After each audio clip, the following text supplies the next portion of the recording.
Hi friends, welcome back to my YouTube channel. இன்னைக்கு இந்த பதிவில் என்னுயிர் கண்மணி என்ற தொடரின் 44ஆம் பகுதியை கேட்க உள்ளோம். வாங்க கதைக்குள்ள போலாம். வாடா நல்லவனே, வாயிலேயே வரவேற்றான் மகிழ்வேல் ராஜா. என்னடா வரவேற்பு பலமா இருக்கு என்று கேட்டபடி அவன் தோளில் கை போட்டு நடக்க, தம்பி பேக்கிங் வேலையெல்லாம் கரெக்டா செய்வீங்க போல என்று கேட்கவும், ரணியன் சிரித்தபடி, ஏன் உனக்கு யாரையாவது பேக் பண்ணணுமா என்றான்.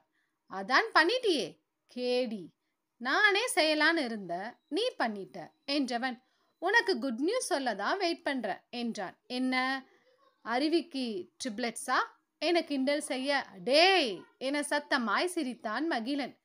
இருங்க இருங்க, நல்ல விஷயம் எல்லாம் இனி போட சொல்லணும். பாயச கிண்ணத்துடன் வந்தால் வதனி. ரிசர்ச் கம்ப்ளீட் ஆயிடுச்சு, மகிழ் அதை சப்மிட் பண்ண நியூயார்க் போறான், சரியா என்றபடி பாயாசத்தை வாங்கி ருசித்தான் ரணியன். எல்லாத்தையும் தெரிஞ்சு வச்சுட்டா நான் என்ன சொல்ல, அழுத்து கொண்டாள் வதனி.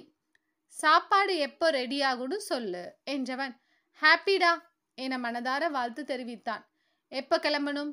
டோட்டல் ஃபேமிலியோட கிளம்பலான் என்று கேட்க, குட்டீஸ்க்கு விசா பாஸ்போர்ட் எல்லாம் சிரமடா, நான் மட்டும்தான் கிளம்பணும், நீங்க பார்த்துக்கோ என்று சொல்லவும் வதனியின் முகம் வாடியது.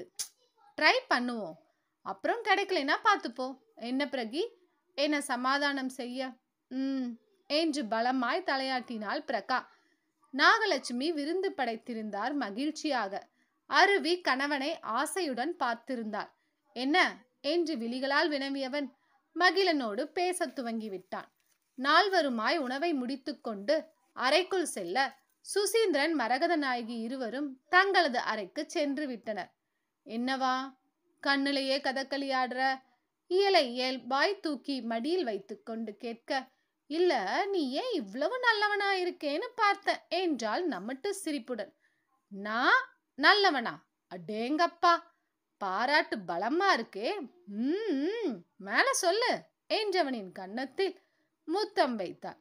நல்லவன்தான், யாராவது ஸ்டெப் பிரதர்க்காக இவ்வளவு தூரம் செய்வாங்களா? நீ செய்றியே, அவரோட சந்தோஷம் நிம்மதிக்காக எவ்வளவு செய்யற. என்ன செஞ்சேனா என புரியாதவன் போலவே கேட்டு வைத்தான். என்ன செய்யல? சுமித்ரா ஆன்டி நான் அவரை தொல்லை பண்றாங்கன்னு தெரிஞ்சு ஊருக்கு அனுப்பி வச்சாச்சு.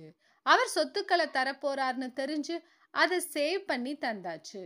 வதனி அக்காவை எவ்வளவு பத்திரமா பாத்துக்கிறீங்க. மரகதம் அம்மா அவரை புரிஞ்சுக்கணும்னு எவ்வளவு செய்றீங்க. அதுவும் இல்லாம அப்படி ஒரு அப்பா கூட இருந்து இவ்வளவு நல்லவனா இருக்கிறது எல்லாம் வேற லெவல் இல்லையா என்றால் கண்கள் விரித்து. நான் நல்லவனா? என்னைக்கும் ஒத்துக்கவே மாட்டேன். அந்த அப்பங்காரங்கிட்ட இருந்துதா நான் நல்லவனே இல்லையே. குடிச்சேன், கல்யாணம் பண்றதுக்கு முன்னாடியே ஒரு பொண்ணு கூட இருந்திருக்க, போதை, எல்லா பழக்கமும் உண்டு. இப்போ ஏதோ உங்க ட்ரீட்மெண்டால திருந்திட்டேன்னு வை. ஆனா அவன் மகிழன் எனும் போதே ரணியனுக்கு குரல் மென்மை பூசியது. மகிழன் அப்படி இல்லை. அவன் கிட்ட அப்பா அம்மா பாசம் மட்டும்தான் இல்ல, வேற என்ன இல்ல, பணம் சுதந்திரம் எல்லாம் இருந்தது. அவன் நினைச்சிருந்தா எவ்வளவோ சுகபோகமா வாழ்ந்திருக்கலாம், எத்தனையோ பொண்ணுங்களை மடக்கி இருக்கலாம், உலகத்தில் உள்ள அத்தனை போதை சமாச்சாரத்தையும் கத்துட்டு சீரழிஞ்சு போயிருக்கலாம், லைக் என்ன மாதிரி. பட் அவன் அவங்க அம்மாவை மறைமுகமா பார்த்துக்கிட்டான். இந்த ஊரை, இந்த ஊர்ல உள்ள பொண்ணுங்களை சண்முகவேல் கிட்ட இருந்து பாதுகாத்தான். இடையில் அவன் ஆசைப்பட்ட படிப்பை படிச்சான். இதோ ரிசர்ச் பண்ணி தன் திறமையை வெளியே கொண்டு வந்திருக்கான். விரும்பின பொண்ணை எந்த நிலையிலையும் கைவிடாம கல்யாணம் பண்ணி இருக்கானே, இது பெருசு இல்லையா? இவனை விட ஒரு ஹீரோ மெட்டீரியல் கிடைச்சிடுமா என்ன? அவனை பார்த்துதான் படிக்க ஆசைப்பட்ட, அவனை பார்த்துதான் வாழ ஆசைப்பட்ட, மனுஷனை மதிக்க கத்துக்கிட்ட, அவனை பார்த்து ஒழுக்கத்தை கத்துக்கிட்ட. இல்லாட்டி ராஜிய விட்டுட்டு இன்னும் பல பெண்களை என்னால தேடி போக முடியாதா என்ன என்றதும் வாய் மேலேயே ஒன்று வைத்தால் அருவி. அடிக்காதீங்க டாக்டரே, நிதர்சனத்தை சொன்ன, வாழ்க்கையை இப்படிதான் வாழணும்னு கத்து கொடுத்த குரு அவன். எனக்கு அவன்தான் real hero, my lovable brother. அவனுக்காக இது என்ன, இதுக்கு மேலையும் செய்வேன். என் மகிழன் வாழ பிறந்தவன்டி, ஆளவும் பிறந்தவன். சொல்லும் போதே அவன் குரலில் கர்வம் தொனித்தது. அழகு அண்ணி, கன்னம் கிள்ளி முத்தம் வைத்தவளை உனக்கு முத்தம் தரவே தெரியலடி என்று இதழ்களை சிறை எடுத்தான் ரணியன். இங்கே வதனியும் மகிழனிடம் ரணியனை பற்றி பெருமை பேச, நான் எல்லாம் சாதாரண வாழ்க்கை வாழ்றவன் ப்ரூஸ்லி, ஆனா அவன் வீரன், வாழ்க்கைய போராடி வாழ்ற வீரன். எத்தனை பேர் இப்படி எல்லாம் வாழ்றாங்க சொல்லு. தன் உணர்வுகளை கட்டுப்படுத்தி இதோ தனக்குன்னு ஒருத்தி வந்ததும் அழகா லைஃப் லீட் பண்றான் பாரு. அவனை விட ஒரு ஹீரோ இருக்க முடியுமா? மாதுன்னு சிக்குன எவன் இவனை போல தில்லா வாழ்றான்? தன்னையும் சரி பண்ணி என் வாழ்க்கையிலையும் எவனையும் சதி செய்ய விடாம பாக்குறது எவ்வளவு பெரிய விஷயம். சுமித்ராவை அம்மா அம்மான்னு இன்னும் நான் அந்த வட்டத்திற்குள் தான் இருந்திருப்பேன். அவங்களும் என்ன குத்தி காட்டிட்டே எல்லாம் சாதிச்சிருப்பாங்க. இப்ப பாரு, மகனுக்கு மேரேஜ் பண்ணி வச்சு சுமித்ராவை பேச விடாம செஞ்சு சின்னவனுக்கும் அவனுக்கான லைஃப அமைச்சு செட்டில் பண்ணிட்டான். அதை விடு, இயலருவியை நினைச்சியா? அவனை பொறுத்த வரைக்கும் அது யாரோ ஒரு பொண்ணுதான். ஆனா அவன் அப்படி நினைச்சானா?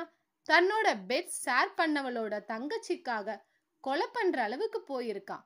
அவன் பொண்ணுங்கன்னா வெறும் உடம்பு தானே நினைச்சிருந்தா செஞ்சிருப்பானா சொல்லு என்று கேட்க, 10 வயசுல எனக்கு செஞ்ச சத்தியத்திற்காக எல்லாம் செஞ்சவராச்சே. பெருமை மிகுந்தது வதனியின் பேச்சில். எக்ஸாக்ட்லி ப்ரூஸ்லி, எங்க பிறப்பும் பெத்தவங்களும் வேணும்னா தப்பா இருந்திருக்கலாம். ஆனா நாங்க வளர்ந்தது என்னவோ மனுஷங்களாதான் வளர்ந்துருக்கோம். எங்களை புரிஞ்ச நீங்க இருக்கும்போது மதிக்காத அவங்கள நாங்க தேட மாட்டோம் ப்ரூஸ்லி என்றான் ஆத்மார்த்தமான குரலில். நாங்க இருக்கோன்னு நினைவு இருந்தா சரி என்றால் வம்பு செய்து. ஓய் பொண்ணே, என்ன சந்தடி சாக்கில் வாரி விடுறையா? உதை கிடக்கும் என்று மிரட்ட, போங்க போங்க பிரகா, இதுக்கெல்லாம் பயப்படுறதில்ல. இப்பெல்லாம் ரணியனை தவிர நானெல்லாம் கண்ணுக்கு தெரியறனா என்ன என அவனை சீண்ட, பேசு பேசு பொண்ணே, எவ்வளவு பேசுற நீ என்றவன் அவளை தன் கைகளுக்குள் கொண்டு வந்தான். இன்னைக்கு ரொம்ப வம்பு பண்ற பெண்ணே என்று சிரித்தவன், ஆர் யூ ஹாப்பி ப்ரூஸ்லி என்றான் சட்டென்று. என்ன திடீர்னு? சொல்லு பொண்ணே, நான் உன்னை நல்லா பாத்துக்கிறேனா? குரலில் ஏதோ ஒரு பிசிறு. என் அப்பா அம்மா கூட 5 வயசுல இருந்தப்ப எவ்வளவு சந்தோஷமா இருந்தனோ அதை விட 100 மடங்கு ஹாப்பியா இருக்க மகிழ்வேல் ராஜா. மகிழ்வேல் ராஜனின் பொண்டாட்டி பிரகல்யவதனி ரொம்ப ரொம்ப சந்தோஷமா இருக்கா என்று அவன் கழுத்தை கட்டிக்கொள்ள, மகிழனின் மனதில் மேன்பனி சாரல். தன் துணையின் வாயால் இதை போல கேட்பதெல்லாம் வரம் தானே. என்ன வியூவர்ஸ், கதை ரொம்ப இன்ட்ரெஸ்டிங்கா போயிட்டு இருக்கல. அடுத்த பதிவில் அடுத்த பகுதியுடன் உங்களை சந்திக்கிறேன். அதுவரைக்கும் இந்த வீடியோ உங்களுக்கு பிடிச்சிருந்தா லைக் பண்ணுங்க, ஷேர் பண்ணுங்க, சப்ஸ்கிரைப் பண்ணுங்க. நன்றி, வணக்கம்.